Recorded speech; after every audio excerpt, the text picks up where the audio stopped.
टोडा, नीलगिरी। नीला आदमी टेढ़ा है तो टेढ़ा आदमी टोडा, नीला आदमी टेढ़ा टोडा जनजाति ट्रैक से ही बताते रहेंगे। नीला आदमी टेढ़ा है, नीलगिरी पहाड़ियों पर टोडा। बेरूत किस देश की राजधानी है? बेरूत किस देश की राजधानी है? बेलनोन की, बेबलोन की। बेरूत बेबलोन, बा से बेरूत लेबलोन, बा से बेरूत ला से लेबलोन, बेरूत लेबलोन एक जैसा ही नाम है। भारतीय मानक समय ग्रीनविच के पूर्व में किस देशांतर का समय है? भारतीय मानक समय ग्रीनविच के पूर्व के किस देशांतर का समय है? आपको ग्रीनविच के 82.5 डिग्री सेल्सियस पे 82.5 डिग्री पे होता है। ग्रीनविच 82.5 डिग्री पे। अगले क्वेश्चन पर आते हैं। किस देश को एशिया का निस्प्राण क्षेत्र कहा जाता है? पामीर क्षेत्र को। पामीर का पठार दुनिया का सबसे बड़ा पठार है। क्विक सिल्वर के उपनाम से किस धातु को जाना जाता है? क्विक सिल्वर के उपनाम से किस धातु को जाना जाता है? पारे को। सही आंसर होगा पारे, मरकरी को। अगले क्वेश्चन पर आते हैं। यूत किस जनजाति का घर है? यूत किस जनजाति का घर है? गिरगिज का, गिरगिज का। अगले क्वेश्चन पर आते हैं। देवप्रयाग, देवप्रयाग किन नदियों में के संगम में स्थित है? देवप्रयाग किन नदियों के संगम में स्थित है? भागीरथी तथा अलकनंदा, भागीरथी तथा अलकनंदा। देवप्रयाग, भागीरथी और अलकनंदा। देवप्रयाग देव रहते हैं, भागीरथी और अलकनंदा में देव रहते हैं। रेगुन कहाँ है? रेगुन क्या है? रेगुन क्या है? रेगुन एक काली मिट्टी है। रेगुन क्या है?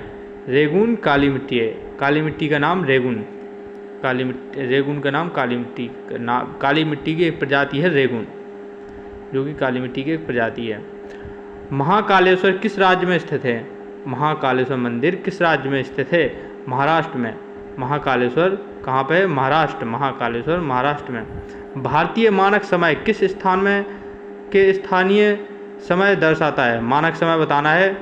IST मानक समय किस स्थान के स्थानीय समय दर्शाता है? मिर्ज़ापुर 82.5 पूर्वी देशांतर। सही आंसर होगा मिर्ज़ापुर को दर्शाता है 82.5 पूर्वी देशांतर। ओके, अगले क्वेश्चन पर आते हैं। संयुक्त राज्य अमेरिका गैलीलियो नामक अंतरिक्ष यान किस ग्रह की खोज के लिए भेजा गया था? गैलीलियो जो अंतरिक्ष यान है अमेरिका ने भेजा था, वो किस ग्रह की खोज के लिए भेजा गया था? आपको सही आंसर है बृहस्पति की जानकारी के लिए एकत्रित किया गया यह गैलीलियो नामक यान भेजा गया था बृहस्पति की जानकारी पाने के लिए।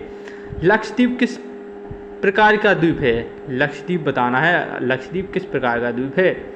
लक्षद्वीप कोरल निर्मित प्रवाह द्वीप है। लक्षद्वीप कोरल निर्मित प्रवाह द्वीप है लक्षद्वीप। अगले क्वेश्चन पर आते हैं। आंध्र प्रदेश का बंगम पल्ले क्षेत्र किस लिए प्रसिद्ध है? आंध्र प्रदेश का बंगम पल्ले क्षेत्र किस लिए प्रसिद्ध है? हीरा के भंडार के लिए। आंध्र प्रदेश का बंगम पल्ले देश हीरा के भंडार के लिए प्रसिद्ध है। भारत में, अगले क्वेश्चन पर आइए। भारत में रत्न एवं आभूषण का सबसे बड़ा आयातक देश कौन सा है? मतलब रत्न आभूषण कहाँ भारत में आते हैं? रत्न आभूषण सबसे ज़्यादा कहाँ से आते हैं? आयातक मतलब आते हैं अमेरिका। ऑस्ट्रेलिया में सबसे लंबा दिन कब होता है? ऑस्ट्रेलिया में सबसे लंबा दिन कब होता है? 22 दिसंबर। SSC में पूछे गए क्वेश्चन हैं 22 दिसंबर। अधिकांश मौसम संबंधित घटनाएं वायुमंडल के किस भाग में होती हैं? मौसम संबंधित घटनाएं अधिकांश किस भाग में होती हैं? क्षोभ मंडल में। सही आंसर है क्षोभ मंडल में। अगले क्वेश्चन आते हैं। विश्व के मानचित्र में सबसे पहले निर्माणकर्ता थे? मानचित्र के एनएच मेंडल। विश्व मानचित्र के सबसे पहले किसने बनाया था? NH Mendel. अगले क्वेश्चन आते हैं। दंडकारण्य योजना, दंडकारण्य योजना छत्तीसगढ़। दंडकारण्य योजना छत्तीसगढ़। अगले क्वेश्चन पर आते हैं। कौन सी नदी भारत नेपाल की सीमा बनाती है? कौन सी नदी भारत नेपाल और सीमा बनाती है? काली नदी भारत और नेपाल के बीच सीमा बनाती है। अगले क्वेश्चन आते हैं। विश्व प्रसिद्ध डोनबास कोयला क्षेत्र किस देश में है? डोनबास कोयला क्षेत्र किस देश में है? यूक्रेन। दंडाकार योजना, दंडाकार योजना छत्तीसगढ़, दंडाकार योजना छत्तीसगढ़। अगले क्वेश्चन पर आते हैं। हम्बोल्ट धारा, हम्बोल्ट धारा किसके तट से होकर बहती है? यह क्वेश्चन है दक्षिणी अमेरिका के पश्चिमी तट से होकर बहती है। अगले क्वेश्चन पर आते हैं। भारत का कौन सा स्थान भूमध्य रेखा के निकटतम स्थित है? इंदिरा पॉइंट। सही आंसर है इसका इंदिरा पॉइंट। वायुमंडल का कौन सा मंडल रेडियो तरंगों का परावर्तित करता है? कौन सा रेडियो तरंगें परावर्तित करता है? आयन मंडल, आयन मंडल। आज के लिए बस इतना ही। अब हम आपको कल और इससे अच्छे ही क्वेश्चन लेके आएंगे।